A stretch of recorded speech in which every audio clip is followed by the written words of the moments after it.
Hello बच्चों, welcome back to my channel. आज हम करने वाले हैं वर्कशीट 32 क्लास 10th है, जिसका सब्जेक्ट है सामाजिक विज्ञान और तिथि है 23 सितंबर।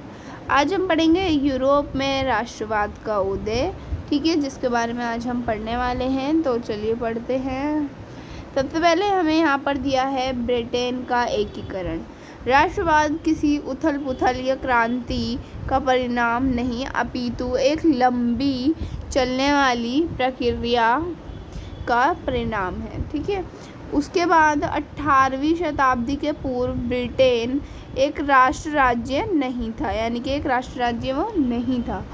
आंग्ल राष्ट्र ने अपनी शक्ति के विस्तार के साथ साथ अन्य राष्ट्रों व द्वीप समूह जो होते थे उन पर विस्तार आरंभ किया।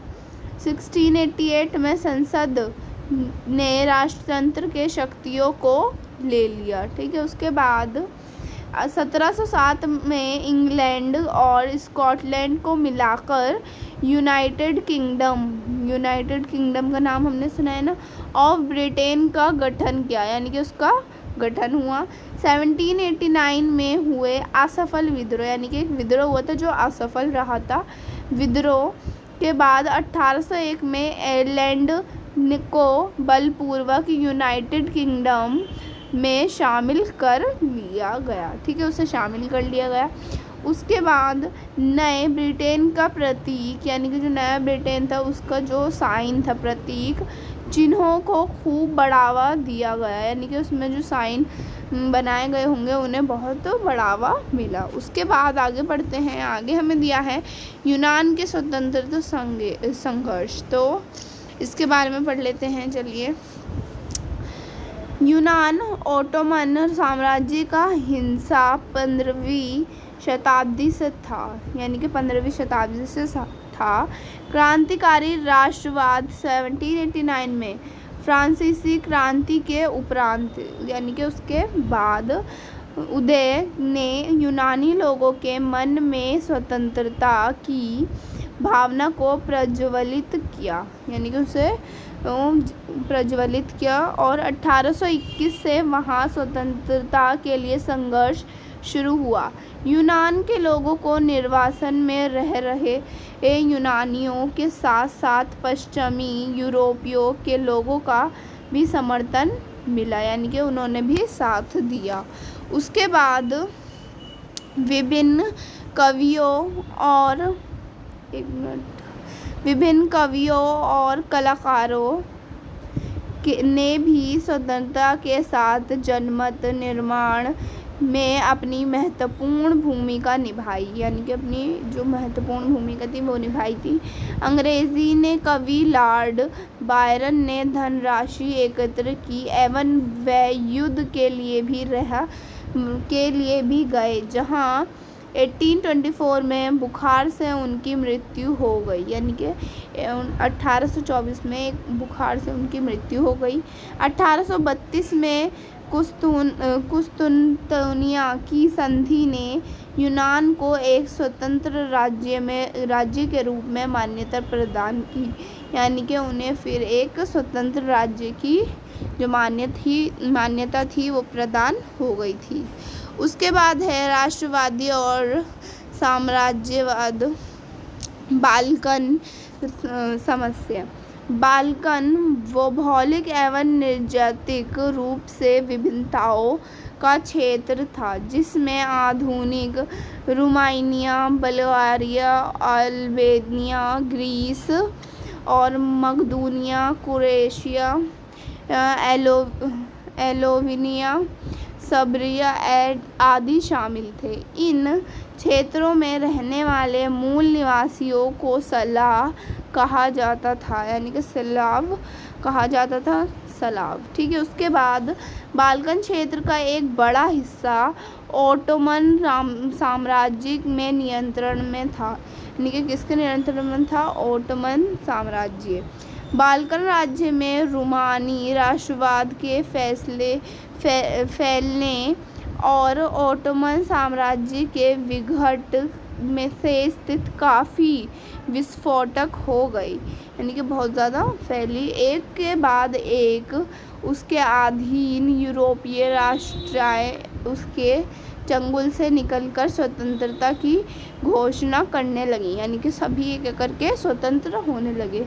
जैसे जैसे विभिन्न स्लाव राष्ट्रीय समूह ने अपनी पहचान और स्वतंत्रता की परिभाषा तय करने की कोशिश की, बाल्कन क्षेत्र गहरे टकराव का क्षेत्र बन गया। ठीक है, तो बाल्कन क्षेत्र गहरे टकराव का क्षेत्र बन गया।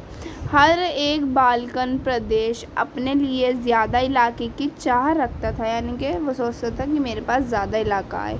इस समय यूरोपीय शक्तियों के बीच इस क्षेत्र का कब्जा जमाने के लिए यूरोपीय शक्तियों के मध्य ज़बरदस्त प्रतिस्पर्धा रही, जिससे ये समस्या गहराती चली गई व जिस कारण यहाँ विभिन्न युद्ध हुए, बहुत युद्ध हुए, जिसकी परिणति प्रथम विश्व युद्ध के रूप में हुई, जिससे हमने क्या नाम दिया, प्रथम विश्व युद्ध, उसकी प्रथम विश्व युद्ध की तरह हुई।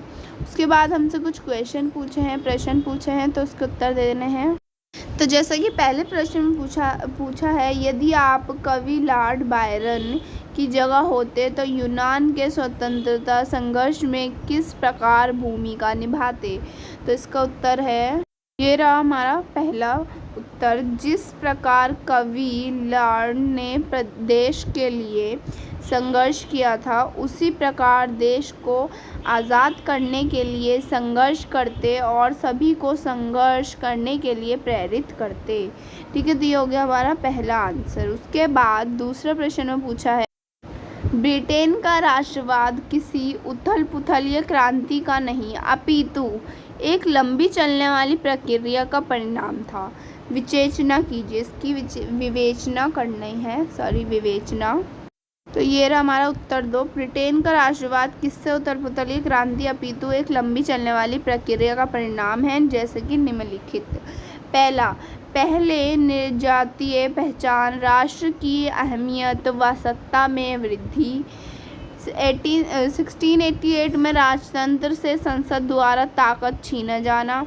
1707 में यूनाइटेड किंगडम ऑफ ब्रिटेन का गठन, यानी कि जो गठन हुआ था। नए ब्रिटिश राष्ट्र का निर्माण हुआ था। झंडा व राष्ट्रगान को बढ़ावा। ठीक है, तो ये हमारा उत्तर नंबर 2 हो गया। ठीक है, उसके बाद तीसरे प्रश्न में हमसे पूछा था 19वीं एवं 20वीं शताब्दी के प्रारंभ में बाल्कन राज्यों की स्थिति पर एक संक्षिप्त नोट लिखिए। ये रहा हमारा उत्तर। 19वीं शताब्दी में यूरोप महाद्वीप राष्ट्र यानी कि नेशनलिज्म की एक लहर चली, जिससे यूरोपीय देशों का कालख्याप कर दिया। जर्मनी, इटली, रोमानिया आदि निर्वारित देश की कई क्षेत्र राज्यों से मिलकर बने, जिनकी राष्ट्रीय पहचान समान थी, यानी कि इक्वल थी। यूनान, पोलैंड, बल्गारिया आदि स्वतंत्र होकर राष्ट्र बन गए। राष्ट्रवादी चेतना का उदय यूरोप में पुनर्जागरण काल से ही शुरू हो चुका था, परंतु 1789 के ईस्वी के फ्रांसीसी क्रांति में ये शतक रूप लेकर प्रकट हुआ। ठीक है, ये हमारा उत्तर नंबर 3 है। ठीक है, उसके बाद चौथे प्रश्न में हमसे पूछा है 1789 के पश्चात क्रांतिकारी राष्ट्रवाद के उदय ने किस प्रकार यूनानी स्वतंत्र संघर्ष तथा बाल्कन राज्यों के स्वतंत्रता संघर्ष को प्रेरित किया। तो इसके लिए हम लिखेंगे, ये रहा उत्तर। फ्रांसीसी क्रांति के समानता, स्वतंत्रता, एक भाषा, एक कानून, लोकतंत्र, एक झंडा, राष्ट्र राज्य जैसे विचार दिए, यानी कि ऐसे उन्होंने विचार प्रकट किए। इन विचारों ने यूरोप के सभी देशों के साथ साथ यूनान और बाल्कन राज्यों को भी राष्ट्र राज्यों का गठन के लिए प्रेरित किया। ठीक है, ये हो गया हमारा आंसर नंबर 4। तो यही थी बच्चों आज की वर्कशीट। आपको मेरी वीडियो पसंद आई तो प्लीज़ लाइक ज़रूर कीजिएगा, चैनल को सब्सक्राइब कीजिएगा। Thanks for watching my video.